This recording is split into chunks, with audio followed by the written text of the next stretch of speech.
Di saat dunia sibuk menghitung jumlah rudal dan titik ledakan, ada satu langkah yang justru jauh lebih senyap, tapi dampaknya bisa lebih dalam.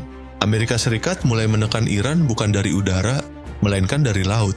Jalur masuk ke pelabuhan-pelabuhan utama perlahan dipersempit, kapal-kapal diperiksa, ditahan, bahkan dibelokkan. Dan efeknya mulai terasa ke sesuatu yang jauh lebih mendasar, pasokan makanan. Iran selama ini masih bergantung pada impor untuk memenuhi kebutuhan pangannya. Ketika arus kapal terganggu, yang tertunda bukan hanya barang industri, tapi juga gandum, bahan pokok, dan suplai penting lainnya. Dan disinilah dinamika konflik berubah, karena tekanan terhadap satu titik ternyata memicu pergerakan di titik lain, membuka babak baru yang melibatkan aktor berbeda, dengan medan yang lebih luas.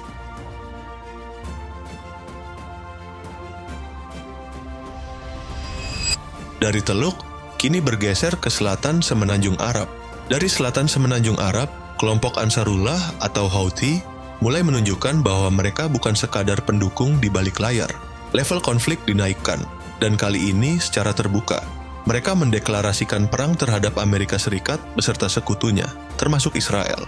Tak butuh waktu lama, respons itu langsung diterjemahkan ke dalam aksi nyata. Gelombang serangan rudal balistik diluncurkan dengan target yang sangat sensitif, di Mona. Wilayah ini selama ini dikenal sebagai salah satu titik paling strategis di Israel. Jadi serangan ini bukan hanya soal dampak fisik, tapi juga pesan bahwa titik yang selama ini dianggap aman, kini ikut masuk dalam jangkauan. Setelah itu, pola serangan berkembang. Gelombang kedua datang dengan kombinasi drone dan rudal jelajah yang diarahkan ke wilayah selatan Israel. Lalu disusul serangan berikutnya hanya dalam hitungan hari. Ritmenya jelas, ini bukan aksi tunggal, tapi bagian dari kampanye berkelanjutan. Meski sebagian berhasil dicegat, frekuensinya mulai memberi tekanan serius pada sistem pertahanan udara Israel yang dipaksa siaga di banyak titik sekaligus. Namun, yang paling mengkhawatirkan justru bukan serangan langsungnya. Houthi secara terbuka mengancam akan menutup Selat Bab el-Mandeb, jalur laut vital yang menghubungkan Laut Merah dengan Samudra Hindia. Sekitar 12% perdagangan global melintasi titik ini. Jika ancaman itu benar-benar dijalankan, dampaknya akan jauh melampaui konflik ini sendiri. Bukan hanya Israel atau Amerika yang terdampak, tapi seluruh sistem perdagangan global.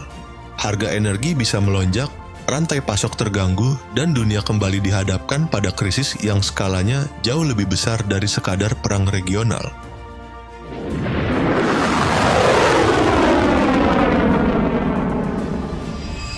Kalau tekanan dari selatan terus mengalir, maka dari utara situasinya sama sekali tidak lebih ringan.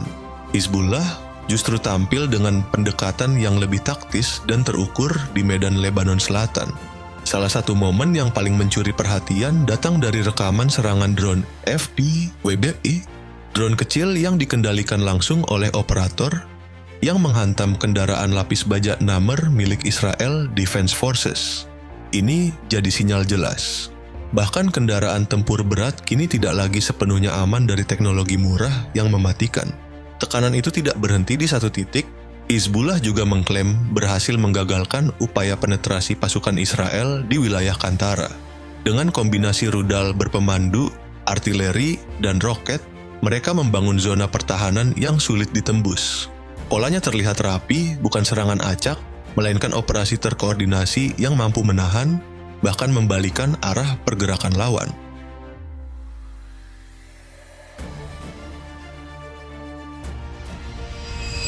Sementara itu, dari wilayah yang selama ini cenderung abu-abu, tekanan baru mulai muncul. Di Suriah, dinamika berubah cepat ketika kelompok bersenjata seperti Jund al-Qarar mulai mengklaim serangkaian serangan lintas wilayah. Targetnya pun tidak main-main. Pangkalan militer AS di Al-Tanf, instalasi di Yordania, hingga titik-titik strategis di dataran tinggi Golan. Meski sebagian klaim masih sulit diverifikasi, polanya menunjukkan satu hal. Ada upaya membuka front baru yang memaksa lawan memperluas garis pertahanan. Di saat bersamaan, pernyataan dari tokoh-tokoh Iran ikut memperkuat narasi bahwa Suriah kini jauh lebih aktif dalam mendukung poros perlawanan. Ini langsung memancing respons keras dari Israel, termasuk ancaman terbuka terhadap kepemimpinan baru Suriah. Ketegangan itu bahkan memuncak ketika Itamar Ben-Gvir melontarkan pernyataan ekstrem menyerukan pembunuhan Presiden Suriah Ahmad al-Shara. Ia menyebut konflik dengan Suriah sebagai pertempuran yang menentukan dan bisa terjadi dalam waktu dekat. Pernyataan ini bukan sekadar retorika, tapi sinyal bahwa eskalasi bisa melonjak ke level yang jauh lebih berbahaya. Di lapangan, situasi pun semakin tidak terkendali. Di wilayah seperti Zakiyah dan Daraa, kelompok-kelompok baru mulai bermunculan, bahkan secara terbuka mendeklarasikan perang terhadap Israel. Gelombang demonstrasi juga pecah di berbagai kota, menguatkan satu pesan, perbatasan selatan Suriah bisa menjadi titik ledakan berikutnya. Kalau Suriah mulai berubah jadi front baru, maka di Irak tekanannya terasa jauh lebih langsung ke arah Amerika. Jaringan yang dikenal sebagai perlawanan Islam di Irak kembali aktif. Dan kali ini bukan sekadar retorika. Dua nama yang paling menonjol, Saraya Aulia al-Dam dan Kataib Sayyid al-Syuhada, langsung bergerak menyerang target-target militer AS. Saraya Aulia al-Dam, yang kerap dijuluki Brigade Penjaga Darah Irak, dilaporkan menggunakan kombinasi drone tempur dan rudal taktis. Salah satu sasaran utamanya adalah Victory Base di Baghdad, yang sebelumnya mereka klaim berhasil ditekan hingga memaksa pergerakan mundur pasukan AS. Tekanan itu tidak berhenti di satu titik. Serangan juga dilaporkan mengarah ke pangkalan Al-Harir di Erbil, hingga fasilitas militer AS di Kuwait, menunjukkan pola serangan yang makin luas dan terkoordinasi.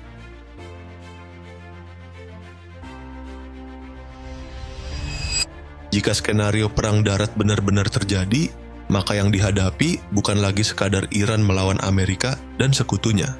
Peta kekuatan akan jauh lebih rumit karena dukungan mulai berdatangan dari berbagai arah, bahkan dari luar kawasan. Salah satu yang paling menyita perhatian adalah kesiapan pasukan elit Chechnya Gidiyah di bawah komando Ramzan Kadyrov. Unit ini dikenal berpengalaman di berbagai medan tempur, dan kini secara terbuka menyatakan siap turun tangan jika invasi darat benar-benar dilakukan. Narasi yang dibangun pun tidak hanya militer, tapi juga ideologis, menyebut konflik ini sebagai bagian dari jihad dan perjuangan moral.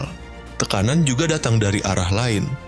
Dukungan disebut-sebut muncul dari kelompok suku Pashtun di Pakistan, yang punya sejarah panjang dalam perang gerilya, termasuk menghadapi pasukan AS di Afghanistan. Kesiapan mereka menambah dimensi baru, bukan hanya soal jumlah, tapi pengalaman tempur yang relevan. Dari dalam kawasan sendiri, mobilisasi mulai terlihat semakin nyata. Unit-unit Popular Mobilization Forces dilaporkan bergerak menuju perbatasan Iran, sementara sejumlah suku di Irak Selatan secara terbuka menyatakan siap ikut bertempur jika invasi darat benar-benar terjadi. Kalau semua elemen ini benar-benar terlibat, maka skenarionya akan berubah total. Ini bukan lagi konflik antar negara semata, melainkan potensi perang besar lintas batas dengan aktor yang jauh lebih banyak dan sulit dikendalikan. Kalau dilihat dari peta yang lebih luas, Iran tidak berdiri sendirian.